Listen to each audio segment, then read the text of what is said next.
Не може да ме сменат, мене како мислите да ме сменат?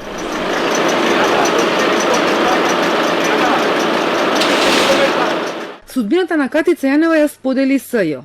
Сјајот и падот на специјалните се почувствува врз предметите на СЈО, кои оваа судска турбулентна година беше оската околу која се движеше интересот на јавноста, а се мешаше и политиката.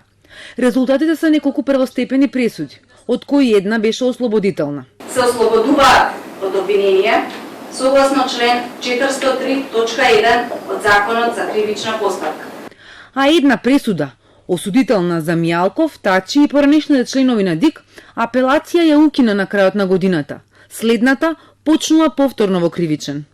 Обвинетиот Сашо Мијалков, обвинет за кривично дело примање награда за противзаконито влијание, по член 359 став 5 во врска со ставот 4 од кривичниот законник е виновен, па судот го осудува на казна затвор во крај на 3 години. Додека сите се подготвуваа за новогодишно празнување, тројцата обвинети во Тарифа ги слушна 3-годишните пресуди во кривичниот суд. Судот сите тројца обвинети ги осудува на казна затвор во трајање од по 3 години. Туру стаса до конфискација, Сеат Кочан влезе во затвор. Застаре траекторија за Груевски. Талир цела година се одлагаше. Поротник беше причина што на почеток се врати и тортура против Мијалков и Алфите. 2 предмета, 300 и тврдина 2, откако апелација ги укина, кривичен повторно им пресуди исти казни. А годинама почна со полн залет, политичарите преговараа за продолжување на мандатот на СЈО.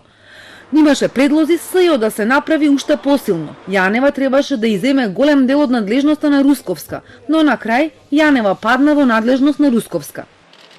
По 15 септември, без нов закон и со Јанева во притвор, обвинителите од СЈО и нивните предмети се враќаа во старите обвинителства, но само на хартија.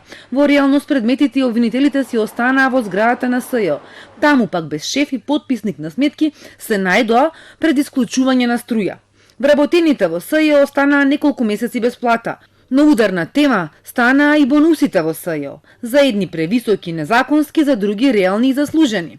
Годинава дел од обвинетите за 27 април ја почнаа релаксирани и амнестирани, додека другите дочекаа високи затворски казни. Најголем дел од обвинетите во своја одбрана зборуваат дека истите се изманипулирани, излажани, а некои во собранието влегле од љубопитност, но судот не може во никој случај да прифати ваква одбрана со оглед да истите биле свесни за своите постапки.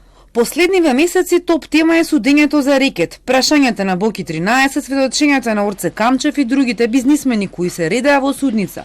Некој саркастичен, некој ни солзи, ги раскажуваа доживувањата со Јовановски и Јанева. Прв од игра излезе Зоки Кичеец. Призна вина и ја слушна пресудата. Го осудува на казна затвор во трајање 3 години. Крајот на годината, алармот за нови аболиции го вклучи уставен, па политичарите се забрзаа да го пресретнат со автентично толкување во собранието. А бомби одекнуваа речиси цела година. ЛЧК тресеше од САД преку Фейсбук. Приватни разговори еча од Италија преку ревесникот Лаверита и на YouTube, на руски и други социјални мрежи. Кој ги вадеше и од каде не се дозна. Не се секирај за ништо, секи биде окей. Окей, нема проблем. 2020 треба да почне со обвинение за измамите преку Меѓународниот сојуз на Боки 13. Одлука на кривичен далек има судење за организаторите на 27 април.